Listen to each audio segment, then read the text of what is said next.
Chuva gelada, corpo frágil, olhos cheios de medo. Esse gatinho estava prestes a desaparecer na noite até que uma pessoa parou. O que aconteceu depois vai te deixar sem fôlego. Inscreva-se agora e não perca o milagre que começou sob a chuva. A chuva não era apenas água caindo do céu. Era um peso sobre o corpo minúsculo, uma tortura lenta que penetrava cada pelos molhados, cada osso frágil, cada batida desesperada do coração. Ele estava ali, no meio da rua, entre folhas mortas e poças de lama, com as patinhas afundando no asfalto frio, como se a própria cidade tivesse decidido ignorá-lo. Seus olhos, grandes demais para seu rosto, refletiam o brilho das luzes distantes, mas não havia calor nelas, apenas medo, fome e um cansaço que ia além da exaustão física. Ninguém parou, ninguém olhou. O som dos passos apressados, das portas batendo, dos carros passando, tudo parecia um eco de indiferença. Ele já não miava alto. Só um gemido baixo escapava de sua garganta, quase inaudível, como se até sua voz soubesse que ninguém viria. O gatinho mal tinha 2 meses de vida, mas já carregava o peso de ter sido abandonado, talvez jogado ali como lixo, sem nome, sem lar, sem futuro. Sua pelagem listrada, que um dia deve ter sido macia e bonita, agora estava colada ao corpo, revelando ossos proeminentes e músculos contraídos pelo frio. A chuva escorria por seu focinho, entrava em seus ouvidos, encharcava suas patinhas até os dedinhos. Ele tentava se encolher, se proteger, mas não havia abrigo, nem mesmo um pedaço de papelão ou uma caixa velha. O banco da praça, onde deveria haver descanso, estava longe e ele não tinha forças para chegar até lá. Cada gota era um martelo sobre sua alma pequena, cada rajada de vento, um sussurro dizendo: desista. As pessoas passavam sob guarda-chuvas, rindo, falando ao celular, pensando em casa, em comida, em calor, enquanto ele, sozinho, tremia como uma folha prestes a ser levada pela correnteza. Alguém viu? Talvez. Mas quem olha para o chão quando está com pressa? Quem para ajudar um animal que parece já ter perdido a batalha? O mundo é cruel assim, não por maldade, mas por distração. Porque estamos tão ocupados com nossas próprias vidas que esquecemos que, às vezes, o milagre mais simples começa com um gesto: parar, olhar, estender a mão. E ele ali, naquela calçada úmida, não merecia apenas piedade. Merecia alguém que visse nele o que todos os outros ignoraram, uma vida que ainda podia ser salva. Seu corpo estava congelando, mas o pior não era o frio, era a solidão, o silêncio absoluto que envolvia sua existência. Nem mesmo os cachorros da rua se aproximavam. Ele era invisível, insignificante, um erro da natureza que ninguém queria consertar. As paredes coloridas ao fundo, com tinta descascando, pareciam testemunhas mudas de sua agonia. As janelas fechadas, como olhos que se recusavam a abrir. Até os pássaros tinham voado para longe, buscando abrigo. Ele estava completamente sozinho e sabia disso. Não havia esperança, não havia futuro, não havia nada além da chuva e do frio e do medo que o consumia por dentro. Era como se o universo tivesse esquecido que ele existia. E ele, em sua inocência, ainda tentava entender por quê. Mas então, algo mudou. Um passo diferente, mais lento, mais cuidadoso. Uma sombra se aproximou. Não uma sombra qualquer, mas uma sombra que trazia consigo algo raro. Atenção. A pessoa não passou, não desviou o olhar. Parou. E ao parar, mudou tudo. Porque, às vezes, o maior milagre não é o céu abrir ou a chuva parar. É alguém escolher ver você quando todo mundo decidiu fingir que você não existe. E esse gatinho tremendo, ensopado, à beira da morte, estava prestes a descobrir que mesmo nas noites mais escuras ainda há luz, desde que alguém esteja disposto a acendê-la. Quando a pessoa finalmente se aproximou, o gatinho não correu. Não tinha forças para isso. Ele apenas recuou o máximo que pôde, encostando as costas numa coluna úmida de concreto, com os olhos arregalados, dilatados pelo pânico. Seu corpo inteiro tremia, não só de frio, mas de um medo ancestral, como se cada célula soubesse que humanos podiam ser tanto salvação quanto perigo. As patinhas dianteiras estavam encolhidas sob o peito, em uma postura de defesa frágil e desesperada. A respiração era curta, ofegante, quase irregular, sinal de hipotermia avançada. Ele não miava, não reagia a estímulos leves, como se estivesse prestes a desligar, como uma vela quase apagada pela chuva. Mas ainda estava ali, ainda respirava, e isso bastava. A pessoa, uma mulher de meia idade, trajava um casaco impermeável e botas de borracha. Roupas comuns, nada heróico. Ela se ajoelhou com cuidado, sem pressa, como quem sabe que movimentos bruscos podem quebrar algo já tão frágil. De dentro da bolsa, tirou uma toalha pequena. Não era especial, só uma toalha de rosto comum, dobrada com carinho. Com as mãos trêmulas, não de frio, mas de emoção contida, ela estendeu a toalha lentamente, deixando que o cheiro neutro dela chegasse antes do toque. O gatinho não recuou mais, não avançou também. Apenas piscou, uma vez devagar, como se estivesse acordando de um pesadelo e não soubesse se aquilo era real. Foi o primeiro sinal de que ainda havia conexão, ainda havia vida, ainda havia esperança. Ela não tentou pegá-lo de imediato. Primeiro, envolveu-o com a toalha como um casulo, cobrindo seu corpo sem apertar, sem forçar. O calor da toalha, ainda morno do contato com o corpo dela, começou a penetrar sua pelagem encharcada. Foi como acender uma chama dentro de um abrigo de gelo, lenta, mas inegável. Ele soltou um suspiro profundo, quase um soluço, e pela primeira vez desde que foi deixado ali, seu corpo relaxou. Só um pouco, mas o suficiente para mostrar que sim, ele queria viver. Ela o ergueu com as duas mãos, apoiando seu peito e sua cabeça com cuidado absoluto, como se carregasse algo mais precioso que ouro. E nesse instante, ele fechou os olhos, não de desistência, mas de entrega, de confiança. O caminho até o carro foi curto, mas parecia uma eternidade. Cada passo era calculado, cada movimento gentil. A chuva continuava caindo, mas agora parecia diferente. Não mais uma ameaça, mas um testemunho. Testemunha de que, naquela noite, alguém escolheu interromper o ciclo de indiferença. No banco traseiro, ela colocou uma almofada seca e o envolveu com outra manta. Ligou o aquecimento baixinho, direcionando o ar morno para seus pés, não para o rosto. Conhecimento que só quem já cuidou de animais em crise sabe.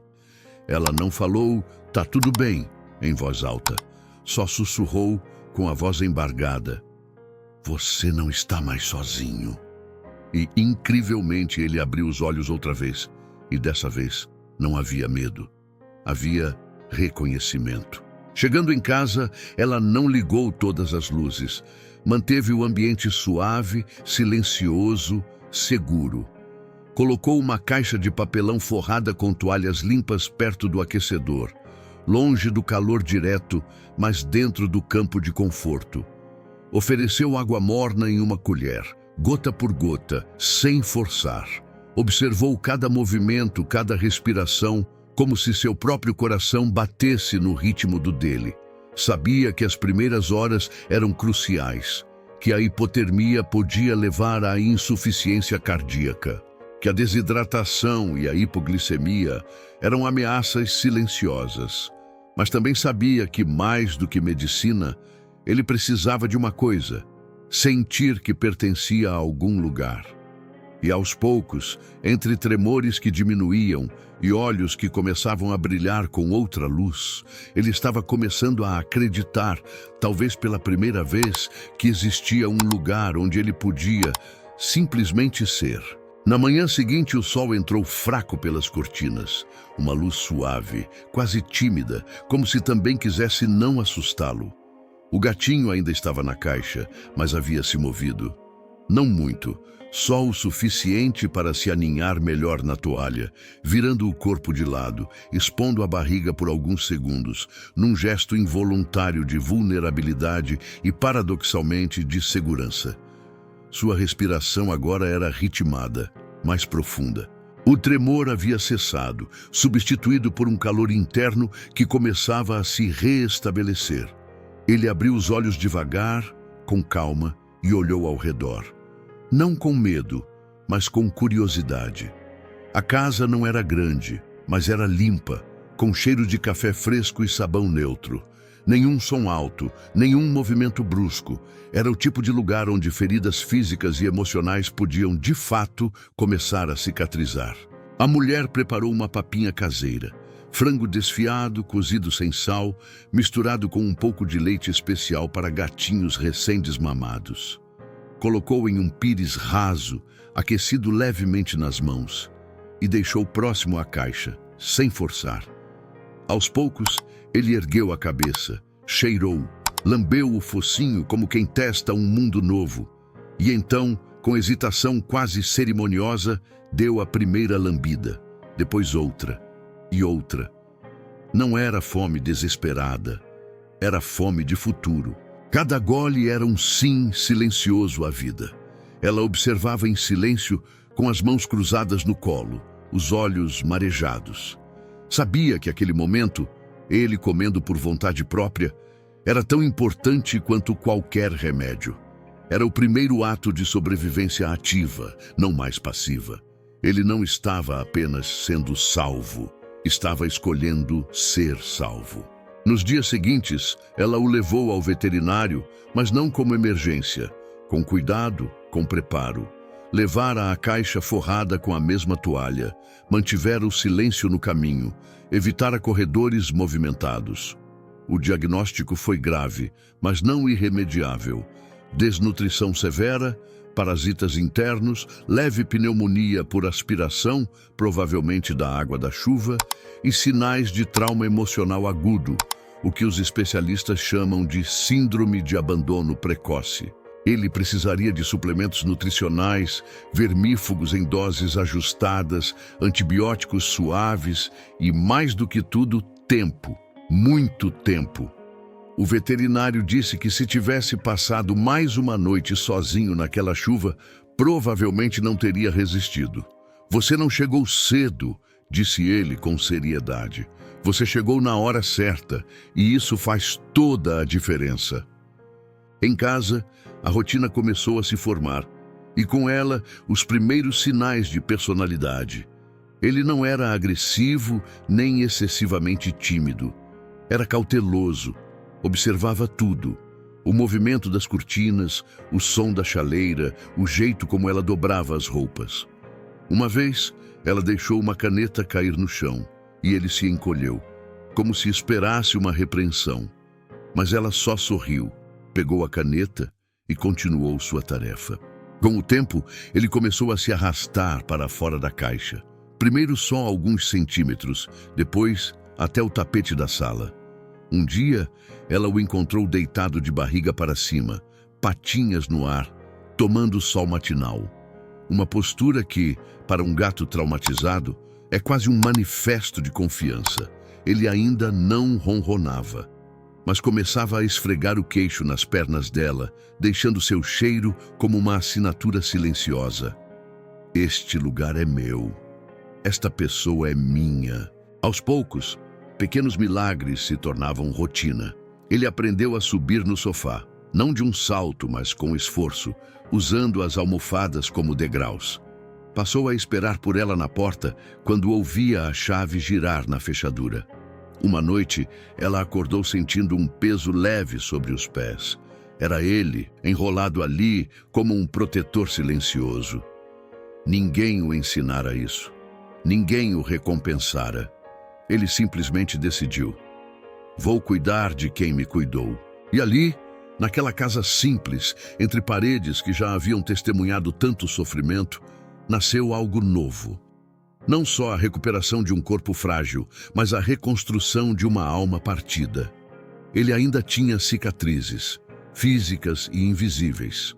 Mas agora, cada uma delas tinha um significado diferente. Não de abandono, mas de resiliência. De amor que chegou na hora certa. 3 semanas depois, ele já não era mais o gatinho encharcado e trêmulo da calçada, mas ainda carregava marcas. Fisicamente, ganhara peso, mas de forma lenta e saudável. Costelas já não visíveis, pelagem começando a voltar ao brilho natural, com listras cinza claro e bege que agora emergiam sob o cuidado diário de escovação suave e banhos mornos, feitos com intervalos longos para não gerar estresse. Seus olhos, antes opacos e desfocados, agora tinham um verde-água intenso, quase translúcido, como vidro soprado sob luz natural. Ele corria. Não muito longe, não ainda, mas corria atrás de uma bolinha de papel com saltos desengonçados, ainda um pouco descoordenados pela fraqueza muscular residual, mas cheios de uma alegria pura, infantil, quase redentora. Cada corridinha era uma vitória silenciosa sobre a morte que quase o levou. Mas foi o comportamento noturno que revelou a profundidade do trauma e da cura. Nas primeiras noites, ele se escondia debaixo da cama ao menor barulho externo. Uma moto passando, um trovão distante, o vento batendo na janela. Mas com o tempo, começou a fazer o inverso. Ao invés de se esconder, ia até a janela. Sentava-se no parapeito baixo, bem encostado ao vidro, e observava a chuva. Não com medo, com quietude. Uma vez, durante uma tempestade forte, ela o encontrou lá. Não tremendo, não miando, apenas olhando com a cauda enrolada calmamente ao redor das patas. Ela se sentou no chão ao lado dele sem falar, e depois de alguns minutos, ele desceu, caminhou até ela e se deitou no colo, como se dissesse: desta vez a chuva não vai me levar. Eu estou protegido. Foi ali, naquela noite, que ele ronronou pela primeira vez. Um som baixo, trêmulo no início, como se estivesse reaprendendo a vibrar, mas que cresceu, firme e constante, como um motorzinho voltando à vida. Ela não o forçou a socializar. Sabia que para um animal que foi abandonado tão cedo, confiança não é dada. É conquistada em camadas finas, como tinta sobre madeira antiga. Quando visitas vinham, ele sumia, mas não por medo cego, por escolha. Ele observava de longe, de cima do armário da cozinha, com olhos atentos, avaliando. Se a pessoa falava alto, ele esperava mais tempo. Se alguém se aproximava com calma, sem olhar diretamente nos olhos dele, sinal de respeito no mundo felino, ele começava a descer, degrau por degrau. Um dia, uma criança de 7 anos entrou e, ao invés de correr para abraçá-lo, sentou-se no chão e ofereceu um brinquedo de corda sem dizer uma palavra. Ele hesitou. Depois, com passos lentos, foi até ela, cheirou sua mão e então deu um toque de cabeça, o gesto mais íntimo que um gato pode oferecer. A menina não gritou, não o pegou. Sorriu baixinho e sussurrou: "Oi, amiguinho." Naquele momento ele não era mais o gato resgatado, era alguém. A mulher começou a documentar, discretamente, sem exposição, os pequenos marcos. O primeiro arranhão no poste novo, com unhas já fortes o suficiente para marcar. A primeira vez que ele trouxe um brinquedo para ela como presente, o dia em que ronronou durante o sono, sinal de profundo relaxamento emocional. Nada era exibido como conquista, mas como testemunho. Ele está aqui. Ele está vivo. Ele está em casa. Ela também percebeu algo curioso. Ele parecia sentir quando ela estava triste. Em dias difíceis, como quando ela recebeu uma notícia médica pesada e chorou em silêncio no sofá, ele não se afastou. Subiu no colo, apoiou as patinhas dianteiras no peito dela e encostou a testa na dela, mantendo o contato por minutos, como se soubesse que, às vezes, o melhor remédio não tem nome na bula. Tem pelo macio e olhos que dizem: "Eu estou aqui." do seu lado. Mesmo assim, ele mantinha um ritual curioso.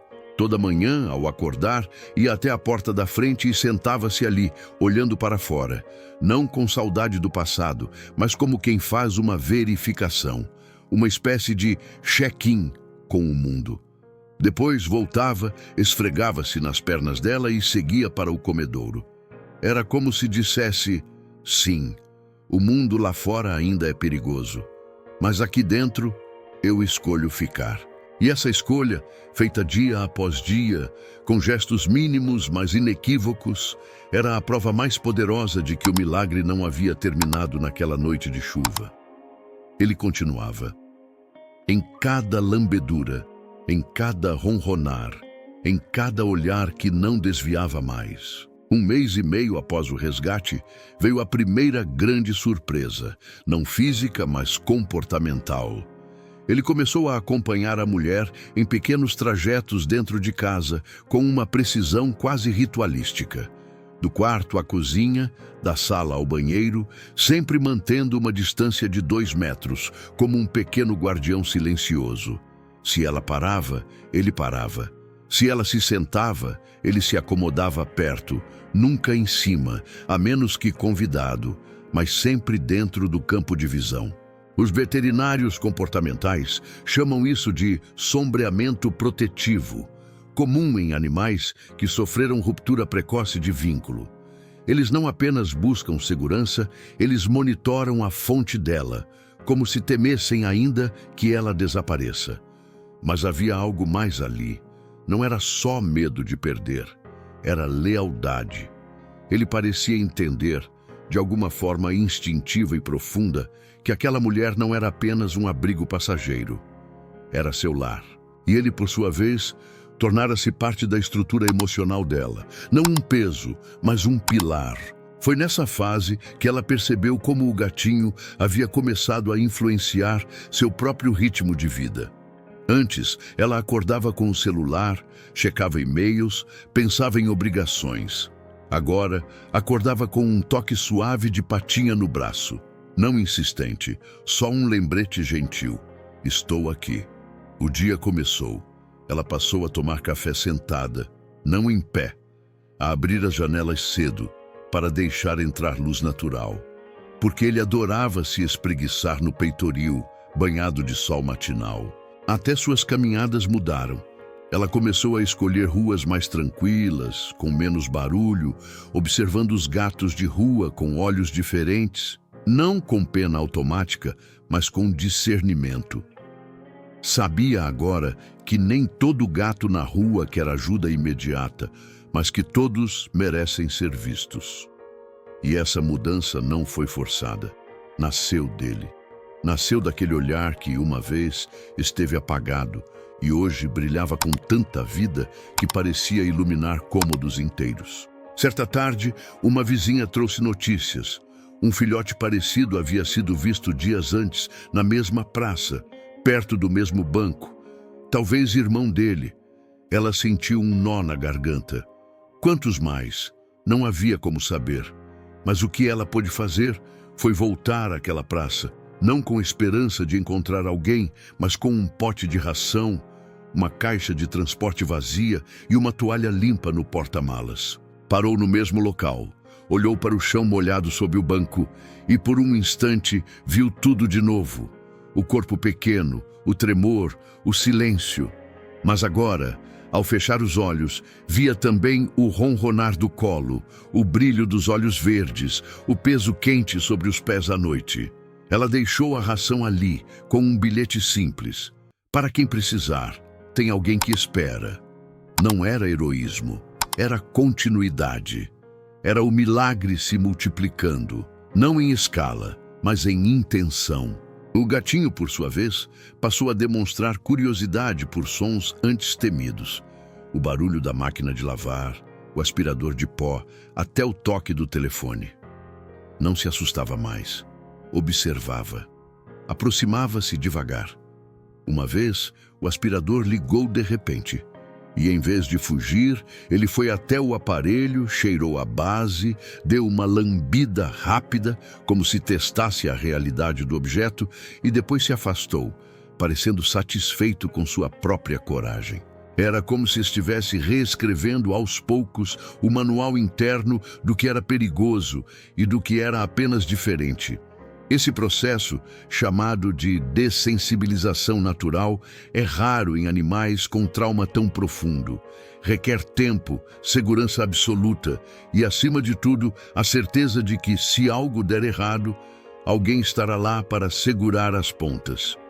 E ele, claramente, já tinha essa certeza. Aos poucos, até seu nome, antes apenas um apelido carinhoso, Lume, por causa do brilho que voltara a seus olhos, passou a ser reconhecido. Ele não vinha ao chamado como um cachorro, mas virava as orelhas. Parava o que estava fazendo. E se estivesse próximo, ia até ela como quem diz: sim, eu sou esse, eu pertenço a esse som. Um dia, no veterinário para o reforço de vacinas, ele não se escondeu na caixa. Sentou-se no colo dela, olhando para o profissional com uma calma quase solene, como se soubesse que aquele lugar, antes associado a agulhas e estresse, agora também era parte da sua segurança. O veterinário sorriu e disse baixinho: esse gato não foi só salvo, ele foi reconstruído, e isso é muito raro. 2 meses após aquela noite de chuva, Lumi já não era mais o filhote frágil do resgate, mas também não era um gato normal, no sentido comum da palavra. Ele carregava uma serenidade rara, quase solene, como se tivesse vivido mais do que seus poucos meses sugeriam. Seus movimentos eram medidos, sua curiosidade ponderada. Ele não subia em armários altos de repente, testava cada salto antes como quem aprendeu da pior forma que um erro pode custar tudo. Mas quando decidia subir, fazia com uma graça silenciosa, quase ritualística, como se cada patinha no ar fosse um ato de fé. E ainda havia um detalhe físico que chamava a atenção. Uma pequena mancha branca em forma de gota, logo acima do olho esquerdo. Quase imperceptível, mas lá como uma marca de batismo. Não era uma cicatriz de ferimento. Era natural, mas para ela era um símbolo. A gota que quase o levou. Agora faz parte da sua assinatura. A casa, aos poucos, foi se adaptando a ele, não com grandes mudanças, mas com ajustes sutis, quase invisíveis para quem não prestasse atenção. Uma toalha sempre seca pendurada perto da porta da frente, caso ele voltasse molhado de uma escapada curta. Sim, agora ele saía, supervisionado por alguns minutos, no quintal cercado. Uma vasilha de água fresca sempre ao lado da dele, mesmo que ela mesma bebesse de uma garrafa. Um canto da estante transformado em ponto de observação, com um travesseiro velho e vista para a rua, onde ele passava horas, deitado em silêncio, olhando o mundo passar, como um monge em meditação. Ele não saía correndo ao ver outro gato do outro lado da cerca. Observava, analisava, e algumas vezes dava um miado baixo, não de desafio, nem de medo, de reconhecimento, como quem diz: eu te vejo, eu sei o que é estar lá fora. Ela nunca soube de onde ele veio, se foi abandonado, se perdeu, se nasceu na rua, nunca encontrou microchip. Nunca houve um dono procurando, mas com o tempo parou de se perguntar, porque a verdade não estava no passado dele, estava no presente que eles construíam juntos. Certo dia, folheando um álbum antigo, ela encontrou uma foto dela aos 52 anos, sozinha na varanda, com um olhar cansado, distante. Ao lado, na mesa de centro, estava Lumi, enrolado num cobertor, dormindo de barriga para cima, com uma das patinhas levantada, como se estivesse sonhando em correr. Ela comparou os olhos, os dele cheios de paz, os dela, na foto, vazios. E percebeu, não foi só ele que foi resgatado naquela noite. Ela também, não de forma dramática, mas profunda, da solidão que se disfarça de rotina, do cansaço que se confunde com maturidade, da ideia de que depois dos 50 a vida é só manutenção, não transformação. Lume, por sua vez, desenvolveu um comportamento que os especialistas chamam de apego seguro ativo. Ele não a seguia o tempo todo, mas sabia exatamente onde ela estava. Se ela ia ao banheiro, ele se deitava do lado de fora da porta. Se cozinhava, sentava-se sob a mesa, não pedindo comida, só presença. E nas noites em que ela assistia a um filme triste ou lia notícias difíceis, ele fazia algo singular, subia no sofá, dava uma volta completa sobre si mesmo, como se demarcasse território, e só então se deitava sobre as pernas dela, pesando suavemente, como um cobertor vivo. Não ronronava nesses momentos. Ficava em silêncio absoluto, mas seu calor, seu peso, sua respiração ritmada, eram uma linguagem mais clara que palavras. Você não está sozinha. Eu sei o que é ser invisível, mas aqui e agora nós nos vemos. Então, certa tarde, aconteceu algo que ela não esperava. Não por ser extraordinário, mas por ser tão simples que parecia impossível. Ela estava sentada no chão, organizando documentos antigos, e começou a soluçar baixinho, sem motivo aparente. Só o peso acumulado de anos, de perdas silenciosas, de corpos que envelhecem e sonhos que se redimensionam. Não chorou alto, nem parou o que estava fazendo. Mas Lume, que estava no outro cômodo, veio. Não correndo, não miando, apenas entrou, sentou-se diante dela e fez algo que nunca tinha feito antes. Ergueu as duas patinhas dianteiras e apoiou-as suavemente em seus joelhos, como um pedido. Ela, sem pensar, abaixou o rosto, e ele encostou a testa na testa dela, pele contra pelo, calor contra calor, respiração contra respiração. Foi um abraço sem braços, um encontro sem palavras. E naquele instante, ela entendeu. O milagre não foi salvá-lo. O milagre foi deixar-se ser salva por ele. Hoje Lume tem quase 1 ano. Ainda gosta de se sentar perto da janela quando chove, não por trauma, mas por escolha. Às vezes, fecha os olhos e deixa o som da água no telhado embalá-lo, como uma canção de ninar que só ele entende. Ele não foge do barulho, não treme. Respira fundo, como quem revisita o passado sem medo, não para esquecer, mas para afirmar. Eu sobrevivi. Eu estou aqui. Sua pelagem está densa, brilhante, com um tom acinzentado que pega reflexos dourados sob a luz da tarde. As costelas não são mais visíveis, mas os ossos das patas traseiras ainda têm uma leve proeminência, não de desnutrição, mas de histórico. Uma espécie de assinatura biológica. E isso aconteceu. Isso é parte de mim.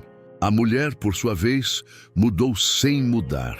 Continua morando na mesma casa, trabalhando no mesmo lugar, levando a mesma vida, mas tudo soa em outra frequência. Ela fala mais devagar, escuta mais, para mais. Parou de usar fones de ouvido na rua. Diz que prefere ouvir o mundo como ele é. Pássaros, passos, vento, até o silêncio entre os sons. Uma vizinha comentou certa vez: "Você parece mais leve." Ela sorriu e respondeu: "É porque alguém me ensinou a prestar atenção no que importa." Não mencionou Lume, não precisava. A mudança estava nos olhos dela, menos cansados, mais atentos, como se finalmente tivesse encontrado um bom motivo para olhar para o chão de vez em quando. Eles não têm rotinas extravagantes. Não viajam, não postam fotos todos os dias. A vida deles é feita de pequenos rituais. O café da manhã, com ele sentado ao lado da cadeira, o check-in noturno no sofá, o hábito de deixar uma janela entreaberta no quarto, só o suficiente para entrar ar fresco e o cheiro de terra molhada que ele adora. Às vezes, ela o encontra deitado de lado, patinhas cruzadas como um velhinho descansando depois de um longo dia. E mesmo sabendo que ele é jovem, entende. Ele já viveu 2 vidas, uma que quase acabou e outra que começou com um gesto simples. Parar, ajoelhar, estender a mão. Ninguém mais na rua lembra daquela noite. As câmeras de segurança apagaram as imagens depois de 30 dias. O banco da praça foi repintado. A chuva daquela madrugada virou parte do esgoto da cidade. Mas algo permaneceu. Não registrado em papel, mas inscrito em 2 corpos. O dele, com anticorpos mais fortes, ossos mais densos, um coração que aprendeu a bater com esperança. O dela, com uma nova definição de cuidado. Não como sacrifício, mas como escolha diária, silenciosa, poderosa. Ela nunca se considerou heroína, só alguém que viu. E no mundo de hoje, onde tantos passam sem olhar, ver já é um ato revolucionário. Lumi ainda não ronrona o tempo todo. Só em momentos específicos, quando o sol bate no mesmo ponto do tapete da sala, quando ela abre a embalagem da ração favorita, quando está deitado sobre o peito dela, ouvindo seu coração. E, curiosamente, ele ronrona mais forte quando ela está quieta, como se soubesse que silêncio não é vazio, mas espaço. Espaço para cura, para memória, para milagres que não precisam de holofotes para existir. Porque o maior deles já aconteceu. 2 vidas, quase paralelas, quase perdidas, se encontraram sob a chuva e decidiram juntas continuar. Se essa história tocou seu coração, inscreva-se onde cada escolha, por menor que pareça, pode curar. Deixe seu like. Ele ajuda outras pessoas a encontrarem essa luz também. Você acredita que pequenas escolhas podem transformar vidas, humanas e animais?